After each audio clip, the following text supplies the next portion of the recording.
From August 14th through October 10th, the Loving God Blessing Israel Tour will be traveling in 10 white trucks from sea to sea with a unique invitation to Canadians to love God by blessing Israel. But why?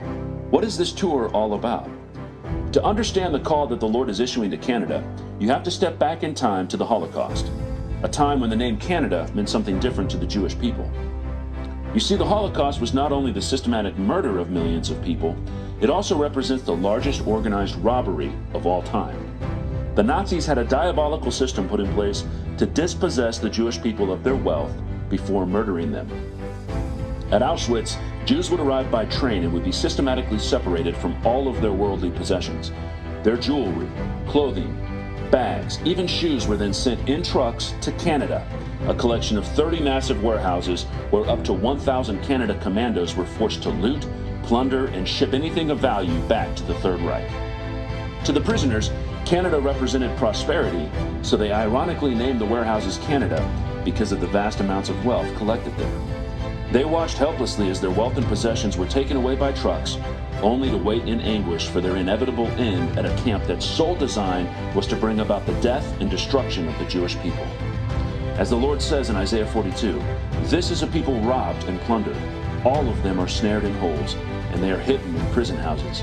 They are for prey, and no one delivers, for plunder, and no one says, 'Restore.'"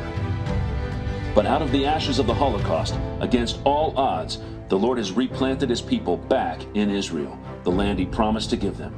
And we are witnessing the days in which he promised to restore their fortunes and bring the wealth of the nations to Israel.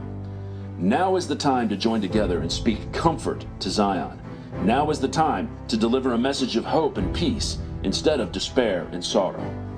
Instead of trucks stealing the wealth of the Jewish people, now trucks from Canada are bringing wealth and blessing to Israel. Instead of Canada being associated with a camp known only for death and anguish, we invite you to sow into a vision where Canada helps to establish a camp that brings life and restoration to Israel. This new camp, called Fields of Wheat, is a hospitality village, and it will be located in the Galilee. It's a partnership between the local Israeli body of Messiah and believers from all around the world. It will be a center for prayer, worship, discipleship, fellowship, and it will receive Jewish exiles returning to the land. The Lord is calling forth a company from Canada, an army dedicated to standing in the gap to be a blessing instead of a curse. 10 white trucks, 40 meetings from sea to sea. Come prepared to give extravagantly. This isn't a fundraiser. This is restoration.